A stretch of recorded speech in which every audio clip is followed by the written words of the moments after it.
Hello student, welcome to dear electronic engineer.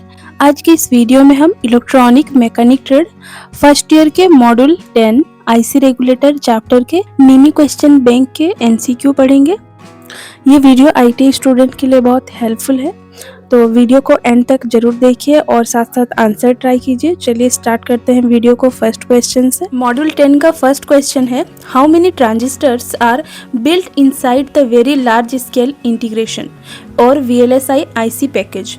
मतलब VLSI के अंदर कितना ट्रांजिस्टर होता है। ये तो हम लोग को पता है कि आईसीज के अंदर बहुत सारे ट्रांजिस्टर होते हैं। आईसी को हम ट्रांजिस्टर की क्वांटिटी के बेस पर अलग अलग स्केल में डिवाइड करते हैं। तो पहला स्केल क्या है, स्मॉल स्केल इंटीग्रेशन, जो कि इसमें ट्रांजिस्टर होता है 1 से 10 के अंदर ट्रांजिस्टर होता है स्मॉल स्केल इंटीग्रेशन में। मीडियम स्केल इंटीग्रेशन में 10 से 100 के अंदर ट्रांजिस्टर होता है एंड लार्ज स्केल इंटीग्रेशन में 100 से 1000 के अंदर ट्रांजिस्टर होता है और वेरी लार्ज स्केल इंटीग्रेशन में 1000 से अबव ट्रांजिस्टर होते हैं। तो ये है आईसी स्केल। अब हम देखते हैं करेक्ट आंसर क्या है। क्वेश्चन में ये पूछ रहा है कि वेरी लार्ज स्केल इंटीग्रेशन में VLSI के अंदर कितने ट्रांजिस्टर होते हैं। तो ऑप्शन ए यहाँ पे करेक्ट है, 1000 and above. 1000 and above VLSI में ट्रांजिस्टर होते हैं। करेक्ट आंसर है ऑप्शन ए।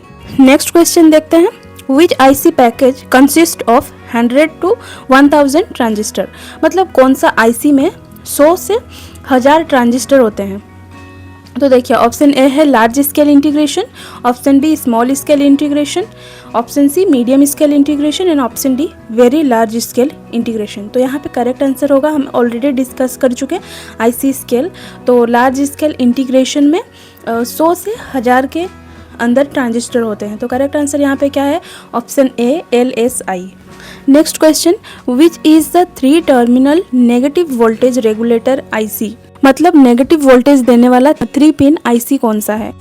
ऑप्शन देखते हैं, ऑप्शन ए है LM320, option B LM340, option C IC7905, option D IC7812। तो देखिए जिस भी आईसी में 3 पिन आईसी होगा 79XX होगा वो नेगेटिव रेगुलेटर वोल्टेज देता है आउटपुट में, और 78XX होगा तो वो पॉजिटिव रेगुलेटर वोल्टेज देगा। तो देखिए यहाँ पे हमें पूछ रहा है question negative voltage IC regulator, तो कौन सा है correct answer, IC7905, option C. Next question देखते हैं, which 3 terminal voltage regulator IC has adjustable output. मतलब कौन सा आईसी है जिसका आउटपुट हम एडजस्ट कर सकते हैं। तो देखते हैं ऑप्शन ए है LM100, LM105, LM305 and LM317। देखिए यहाँ जो LM100, 105 एंड 305 है ये फिक्स वोल्टेज रेगुलेटर आईसी है, और LM317 ये एडजस्टेबल वोल्टेज आईसी रेगुलेटर है। ये है LM317 का पिन आउट। देखिए जो पिन 1 है यहाँ से हम आउटपुट वोल्टेज को एडजस्ट कर सकते हैं। कितना तक हम वोल्टेज यहाँ से एडजस्ट कर सकते हैं, 1.2 वोल्ट से 32 वोल्ट तक हम आउटपुट एडजस्ट करके वोल्टेज ले सकते हैं इतना। तो यहाँ पे करेक्ट आंसर क्या हुआ, option D LM317। Next, how much is the maximum load current of the negative voltage regulator IC7912। मतलब IC7912 नेगेटिव वोल्टेज रेगुलेटर जो है वो मैक्सिमम कितना करंट लोड को दे सकता है। तो देखिए ऑप्शन ए है 1 ampere, 1.5 ampere, 2.0 ampere and 0.55 ampere. तो देखिए जो 79XX सीरीज रेगुलेटर का maximum load current generally 1 ampere होता है। तो यहाँ पे करेक्ट आंसर क्या होगा, option A 1 ampere. Next question, what is the current rating of voltage regulator IC LM338K। मतलब LM338K voltage regulator IC maximum कितना करंट दे सकता है। ऑप्शन देखते हैं, ऑप्शन ए है 2 ampere, B 3 ampere, C 4 ampere and D 5 ampere. तो यहाँ पे करेक्ट आंसर क्या है, देखिए ये जो LM338 के वोल्टेज रेगुलेटर आईसी है ना, ये हाई करंट रेगुलेटर आईसी है। तो यहाँ पे करेक्ट आंसर होगा 5 ampere, option D is correct. Next question देखते हैं, what is the function of the transistor 2N3055 in the circuit. मतलब 2N3055 ट्रांजिस्टर सर्किट में किस काम के लिए लगाया गया है। ऑप्शन देखते हैं। ऑप्शन ए है to reduce load current, option B to function as error amplifier, option C as short circuit current sensor, option D to handle higher load current. तो यहाँ पे करेक्ट आंसर होगा to handle higher load current. देखिए जो 2N3055 IC है, transistor है, ये एक पावर ट्रांजिस्टर है। इसका काम रेगुलेटर आईसी के साथ मिलकर ज़्यादा करंट लोड को सप्लाई करना होता है। तो यहाँ पे करेक्ट आंसर हो जाएगा option D, to handle higher load current. Next, which method is followed to troubleshoot the problem causing section by the symptoms. Question पूछ रहा है ना, प्रॉब्लम के सिम्टम देखकर लॉजिकली फॉल्ट फाइंड करना कौन सा मेथड है। ऑप्शन देखते हैं। ऑप्शन ए है step by step method. Step by step method में हम पूरा स्टार्टिंग से इनपुट से लेकर आउटपुट तक चेक करते हैं कि किस पार्ट में क्या प्रॉब्लम है। ऑप्शन बी है sensory test method. Sensory test method मतलब अपना सेंस से पता करना। अगर कहीं कोई सर्किट में कहीं पे कुछ जल रहा है, स्मेल करेगा, जलने का स्मेल करेगा, तो उससे पता लगना, अपना सेंस से पता लगाना। फिर कहीं पे सर्किट में कोई साउंड आ रहा है तो उससे पता करना हाँ यहाँ फॉल्ट है। तो ऐसे हम सेंसरी टेस्ट मेथड यूज़ करते हैं कहीं पे फॉल्ट फाइंड करने के लिए। फिर trial and error method. Trial and error method में हम क्या करते हैं, एक एक पार्ट को बदल देते हैं। जैसे कि अगर कहीं कोई स्विच में प्रॉब्लम है तो हम स्विच को ही बदल देंगे। तो ये करेक्ट मेथड एक्चुअली नहीं है। एंड ऑप्शन डी है logically approach method. Logically approach method में हम क्या करते हैं, सपोज़ कोई बल्ब नहीं जल रहा है तो आप सबसे पहले क्या करोगे, सही तरीका क्या है, पहले सप्लाई चेक करोगे, मेन वोल्टेज आ रहा है या नहीं वो चेक करोगे। उसके बाद स्विच चेक करोगे, वायर का कंटिन्यूटी है या नहीं वो चेक करोगे, फिलामेंट कहीं टूटा तो नहीं है वो चेक करोगे।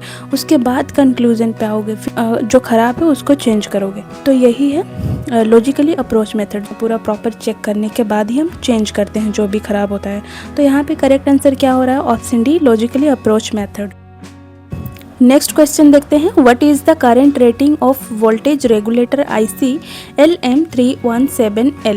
मतलब LM317L आईसी जो है मैक्सिमम कितना करंट देती है। तो देखिए जो LM317L आईसी है ये लो करंट वर्सन है। इसकी maximum current capacity 100 milli ampere यानी 0.1 एम्पियर होती है।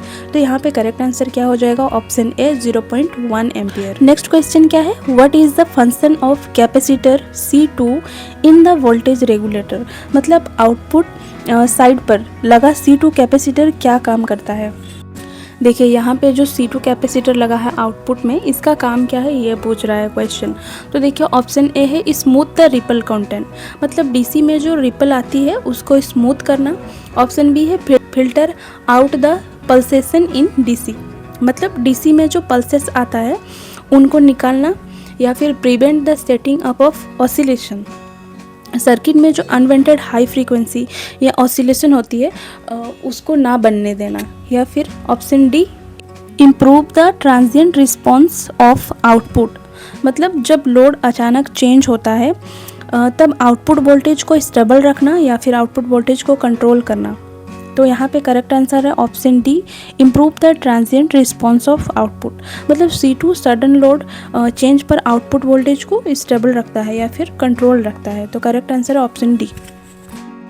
नेक्स्ट क्वेश्चन देखते हैं। What is the range of output voltage of regulator IC LM317। मतलब रेगुलेटर आईसी LM317 की आउटपुट वोल्टेज रेंज क्या है।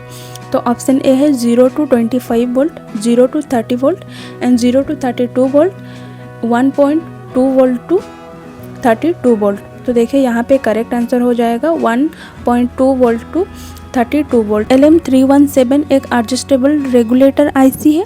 Output voltage we can adjust from 1.2 volt to 32 volt. तो यहाँ पे करेक्ट आंसर हो जाएगा ऑप्शन डी।